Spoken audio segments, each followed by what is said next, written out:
Speak about a few things today. I just want to speak about firstly who I am. I'm Billy Dibb, former two-time boxing world champion and great friend of Mauricio Sulaiman in the WBC. I just want to talk a little bit about the sacrifices of a fighter and what a fighter goes through and some of the things that they need to deal with in that regard. So obviously, I walked into the boxing gym at the age of 12. I was very dedicated to my craft. I knew that boxing was exactly what I wanted to do. Some of the things that fighters deal with throughout their career, obviously, they run into problems with managers, trainers. Then there's obviously, when they sometimes take fights and they decide to fight in weight categories that are very dangerous for them to compete in. So, for example, I could talk about my own self. There was a point where I was competing as a featherweight world champion, and then it started to get really difficult to make weight. Actually got very, very dangerous. And, thankfully for me, I was able to get some funds together to be able to pay a nutritionist to make sure that I could make the featherweight category correctly. Where a lot of fighters, they don't do that. A lot of fighters, they don't have the funds for something like this, so what they do is they deplete themselves in a way and they actually hurt themselves, which can then lead to obviously bad, results in regards to the fights. They can be injured in the ring, they can suffer brain injuries. And this is something that we've seen in the past in boxing where fighters have actually, suffered a lot of injuries. So the other thing that I want to talk about is the temptations of a fighter. And sometimes, fighters who have had nothing and then all of a sudden build themselves to a point where they start earning really good purses, they don't have the right people around them to tell them that you need to put money away because, for me, my father always told me you got to put money away for a rainy day, because in life sometimes there's a rainy day where you run into a brick wall where you don't have the funds to pay for certain things.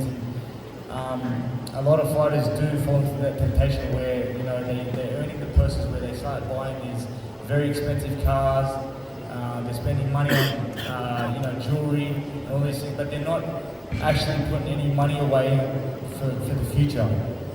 So I'll talk a little bit something about, in Australia we have this thing called super. So it's basically where you work and they actually take a portion of the money that you earn at work and they put it into a super fund, which is a guaranteed investment, which means later in your life, and basically in Australia, you turn 60 years of age, and then you get this lump sum of money that you never expected. Obviously, it was in the background, it was building into the super fund, so it's a guaranteed investment. And speaking to Mauricio, this is something that I think would be really good for, obviously, the professional boxing circuit. If fighters were, investing, I speak on my own, for my own self. That would have been amazing if I was earning purses of, say, whether you're earning purses of $10,000, $50,000, $100,000, $1 million, whatever it is that you're earning, but if you're putting away a percentage of the purses, that would obviously help when you get to that later stage in your life and somebody comes along and says to you, here's a lump sum of money.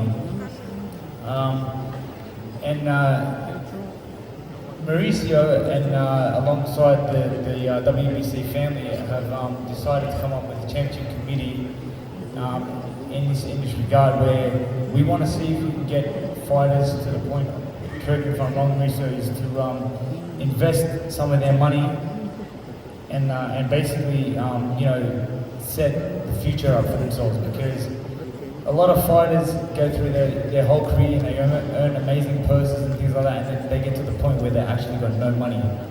We've seen this so many times, so many fighters, so many great champions who I've seen great champions myself who have earned such fantastic purses, and at the end of the career they've got nothing to show for it. And this is a very, very sad thing, but it would be amazing if throughout their career they would have percentages of their purse taken off them that was put into a super fund that would later be given to them so they could live the rest of their life without any problems. Is that right, Mr. So this is something that we want to develop, and I hope we can get it going, and I definitely want to be a part of this with the WBC, and I look forward to working with the WBC family, Mauricio Sulaiman, very closely in the future. Thank you very much. Really, you are a very clean person. You're an example. From your experience, from what you have seen in your path through boxing, of course you have seen fighters that fall into temptations, that fall into false pretensions from friends, from opportunists, from people, from addictions, from alcohol. What would you tell a young boxer who is just starting, but the fact that they most probably, if fame comes, money will come, and then all these temptations, how would you handle that? So Mauricio mentioned that you know, when I was a young boy, I'm a devout Muslim. So I've never drank alcohol, I've never taken a drug, and I've never smoked cigarettes. I've never fallen into that temptation. But just because I'm Muslim, it doesn't mean that I'm any different to anybody else. Whether you're Muslim, you're Christian, whatever it is that you are in your life, obviously you have to do your best to abstain from the temptations of what a life of fame can give you. And so for me, as a professional athlete, and the advice that I would give to anybody who is going to precede me in the future and going to go on to become great fighters is that really try to steer yourself away from those who are going to hang on just to join the journey of your career, because really it's, you know, your career starts and finishes so fast. Like for me, I never thought that my career was going to come to an end. You know, I remember turning professional at the age of 18. Before I knew it, I was 36 and my career was coming to an end. And so, you know, I tried to make the right moves, invest my money correctly, because had I not done that, I would be in a really difficult position in my life today. And so this is the things that fighters need to look out for. They need to be very smart in regards to the way that they handle their money.